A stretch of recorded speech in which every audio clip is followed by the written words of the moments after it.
The crate on the platform in front of me was shaking, and 43 students were screaming before it even opened.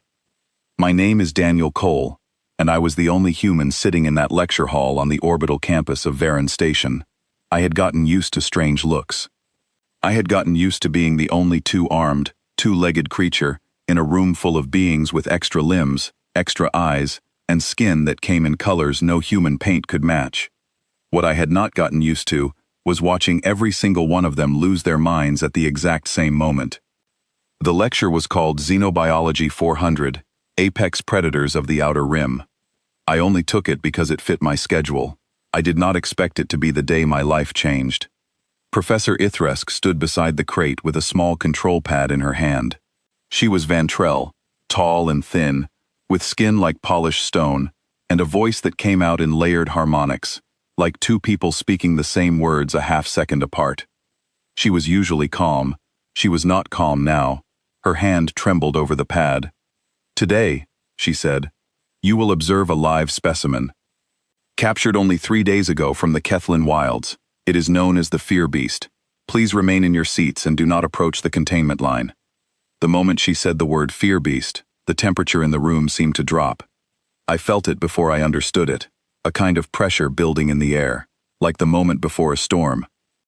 Then the crate door slid open with a hiss. I heard chairs scraping. I heard claws digging into desks.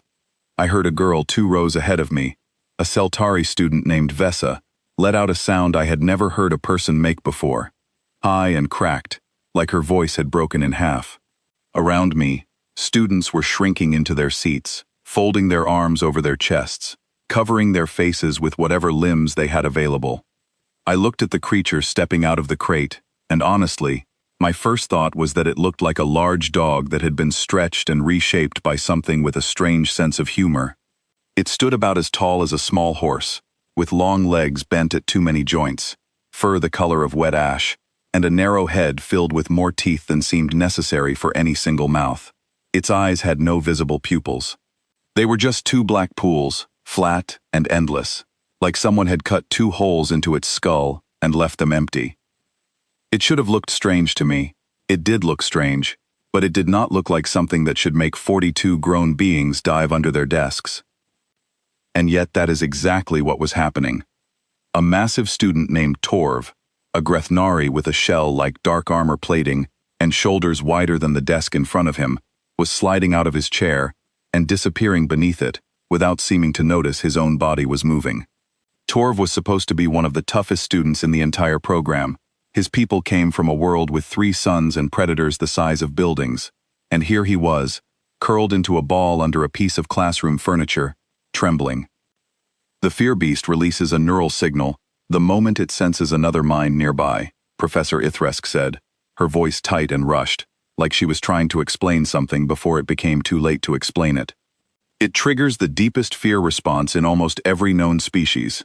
There has never been a documented case of a sentient being who did not react to it. I want you to notice the word almost. I want you to notice the word never. Those 2 words are dangerous in any classroom, because someone always turns out to be the exception, and that day, the exception was sitting in the back row wearing a gray jacket and holding a stylus that had stopped moving the second the crate opened. The Fear Beast lifted its head. Its black eyes swept across the room, and every student it looked at flinched like they had been struck by something physical. An Osseline student in the 3rd row started making a high whining noise that sounded like a kettle boiling somewhere underwater. 2 Dravani students clutched each other, their pale skin turning a shade lighter with every passing second. Then those flat black eyes turned toward me. I felt something. I will not pretend I felt nothing at all. There was a small prickle at the base of my neck, the kind of feeling you get when a large, unfamiliar dog stares at you across a park, and you are not sure if it wants to play or if it wants something else entirely. It was uncomfortable. It was strange. But it was not terror. It was not the kind of fear that makes your whole body forget how to move. It passed through me like a cold draft passes through a room, noticed and then gone. The room noticed before I did. One by one, the heads that had been turned toward the beast began turning toward me instead. Vesa stopped mid-scream and stared. Torv's head popped up from under his desk, eyes wide. Even the Osaline stopped making the kettle noise. Why? Vesa whispered, her voice shaking.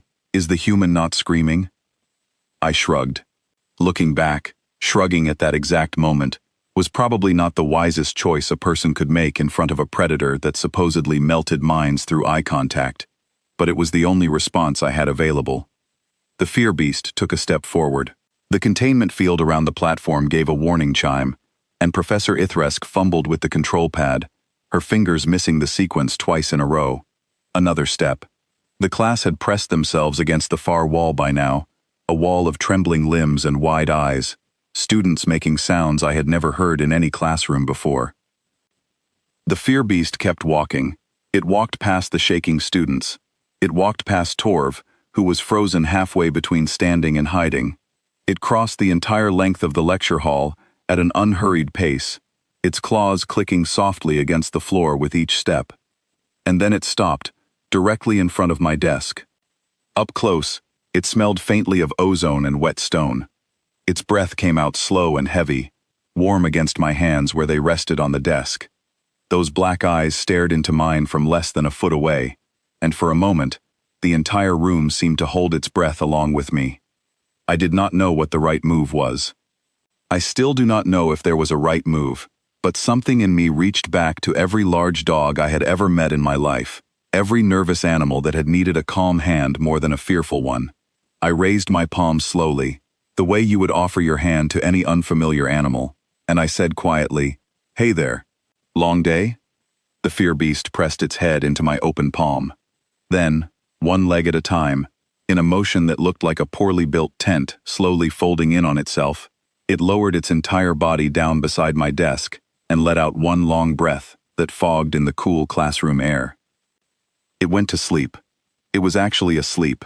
I could hear a low rattling sound coming from somewhere deep in its chest, a sound that shook loose bits of dust from the light fixtures above us. Its paws twitched every few seconds, the way a sleeping dog's paws twitch when it is chasing something in a dream. The silence that followed had a very specific weight to it. It was the silence of 42 students, slowly rebuilding everything they thought they knew about fear, danger, and the universe in general. "Professor," I said, mostly because someone needed to say something, "is this normal?" Professor Ithresk had one hand pressed flat against her chest, and her voice had lost all of its usual double-layered harmony. "No," she said.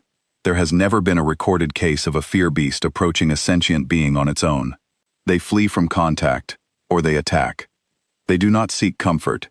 They do not lie down beside anyone." "It is not scared of him," Vesa said slowly, still catching her breath from the fear that had gripped her only moments earlier. "It only works on the rest of us." "To be fair," I said, gently scratching behind what I hoped was an ear and not something more sensitive, "you all also seem to think I am terrifying, so maybe we are simply a matched pair." A few nervous laughs broke out across the room, thin and shaky, but real laughter all the same. A Torv climbed fully out from under his desk, staring at me and the softly snoring creature at my feet, with an expression somewhere between horror and pure scientific curiosity. "Professor," Vesa asked, "is this going to be on the exam?" "I am going to need to completely rewrite the exam," Professor Ithresk said, staring at her once terrifying specimen with an expression I could only describe as stunned. For several long minutes, nobody moved. The fear beast slept on peacefully, and I sat still with my hand resting against its head, because waking it suddenly seemed like a very poor idea. The rest of the class stayed pressed against the far wall, watching in a mixture of disbelief and fascination. Eventually, a team from the containment division arrived to guide the creature back into its crate. It went reluctantly, casting what looked almost like a betrayed glance back at me as the door slid shut. Professor Ithresk pulled me aside once the room had mostly emptied out. "Do you understand what you just witnessed?" she asked. "That I am apparently bad at being scared of things? That the most efficient fear trigger in this entire sector looked directly into a human mind," she said slowly, "and found absolutely nothing there for it to grab onto. Not bravery, not resistance, just a kind of stillness. It found you as calming as an empty, quiet room." "I mean," I said, "I have had a long week." She looked at me the way someone looks at a puzzle they plan to spend years trying to solve. "Every department on this station is going to want to study you," she said. By the end of that week, word had spread across the entire campus, faster than I could have imagined. 3 separate research groups reached out, asking if I would be willing to help with what they called observational sessions. One very cautious Grethnari student began keeping a suspiciously specific 15 steps of distance from me at all times, just to be safe. The story kept growing with every retelling, until it barely resembled what had actually happened. Some students swore I had spoken directly to the beast in its own secret language. Others claimed I had stared it down until it surrendered out of pure respect. None of that was true. All I had done was offer my hand the way I would to any nervous animal, and somehow, that had been enough. A few days later, Professor Ithresk called me into her office. The walls were lined with data screens showing images of creatures from a dozen different worlds, predators with too many eyes, too many limbs, and jaws built for things I did not want to think about too closely. She gestured for me to sit. "There is a research station near the edge of the Kethlin Wilds," she said. "The fear beast we studied in class has been moved there for further observation. Its behavior has changed since that day. It no longer responds normally to any of the staff." "Changed how?" "It stays near the entrance of its enclosure," she said. "It watches the door for hours. The staff believe it is waiting for something. I had a strange feeling I already knew what, or who, it was waiting for." "They would like you to visit," Ithresk continued. "Purely for observation. No danger is expected, given what we witnessed. But I wanted to ask you directly, rather than simply informing you." I thought about saying no. I thought about the safety of staying exactly where I was, attending my classes, minding my own business, and letting this strange chapter of my life quietly close. But there was something about the image of that creature sitting alone by a door, waiting, that I could not simply ignore. "I will go," I said. The transport ride to the research station took most of a day. I spent it looking out at the passing stars, wondering what exactly made my mind so quiet to a creature that could apparently shatter the confidence of nearly any other species in the galaxy. I did not come up with an answer. I am still not sure there is one simple answer to find. The research station itself was smaller than I expected, a cluster of reinforced buildings surrounded by tall fencing and quiet green fields that stretched out toward a distant tree line. A researcher named Alina met me at the landing pad. She had short dark hair and tired eyes, the kind of look that comes from long nights spent worrying over an animal that refuses to behave the way the textbooks say it should. "Thank you for coming," she said, shaking my hand firmly. "I know this must feel strange." "It feels stranger every single day," I admitted. She led me through a series of corridors toward the enclosure where the fear beast was being kept. Along the way, she explained what the staff had observed since its arrival. It ate less than expected. It paced the length of its enclosure at all hours, but most notably, it spent nearly every waking moment sitting near the single door that led into its space, watching it with those flat black eyes, waiting. "We assumed at first that it was simply distressed by the change in environment," Alina said. "But its vitals do not match typical distress patterns. It is calm. It is simply waiting." We reached a wide observation window, overlooking a spacious enclosure filled with rocks, low bushes, and a shallow pool of water. The fear beast lay near the entrance, its head resting on its front paws, exactly as Alina had described. The moment I stepped into view of the window, it lifted its head. Its black eyes locked onto mine through the reinforced glass, and its entire posture shifted, ears lifting slightly, tail giving one slow sweep across the ground. "It recognizes you," Alina whispered, clearly stunned. "From behind reinforced glass, from this distance, it recognizes you." "Can I go in?" I asked. Alina hesitated, glancing at her colleagues gathered around various monitors. "Given what we already know," she finally said, "I think it would be more dangerous to keep you apart than to let you enter." They led me through a secondary door into the enclosure itself. The moment I stepped inside, the fear beast rose to its full height and crossed the distance between us in only a few long strides. I stood perfectly still, remembering the same instinct that had guided me back in that lecture hall, and offered my open palm. It pressed its head into my hand immediately, the same way it had done before, and let out a long breath that seemed to release days of built-up tension all at once. "Incredible," Alina murmured from somewhere behind me. "Every reading we have shows lowered stress markers. Slower heart rate. This is not fear response behavior. This is comfort." We spent the following hour simply sitting together in the quiet enclosure, the creature resting its heavy head against my leg, while researchers observed carefully from a respectful distance. For the first time since this entire situation began, I felt less like a strange exception and more like I had simply found where I was supposed to be standing. "We would like to ask you something," Alina said eventually, kneeling down a short distance away. "There have been reports, faint but growing, of another fear beast sighted near the outer edge of the wilds, younger, more unpredictable. If our theory is correct, and something in human presence genuinely calms this species, you might be able to help us safely study and protect them, rather than simply containing them." "You want me to meet another one?" I said. "Eventually, yes, but only if you are willing." I looked down at the creature resting peacefully against my leg, its breathing slow and even, its black eyes half closed in something that looked remarkably close to trust. "I am willing," I said, "but only if we do it carefully. This is not a performance. This is not something to make into some kind of showcase for how special I supposedly am. If there is something in me that helps these creatures feel safe, then I want to use that to actually help them, not just to satisfy anyone's curiosity." Alina nodded, and for the first time since we had met, she genuinely smiled. That is exactly the kind of answer we were hoping for. Word of what had happened at the research station eventually reached back to campus, growing and shifting the same way the earlier story had. But this time, I made sure to correct the details wherever I could. I was not some legendary figure who had tamed a feared predator through sheer force of will. I was simply a person who happened to feel calm in a moment, when calm was the only thing being asked of me, and it turned out that calm was exactly the language this creature understood. Months later, the research team confirmed something remarkable. It was not that humans as a whole were somehow immune to the fear beast's abilities. It was something quieter and more specific than that.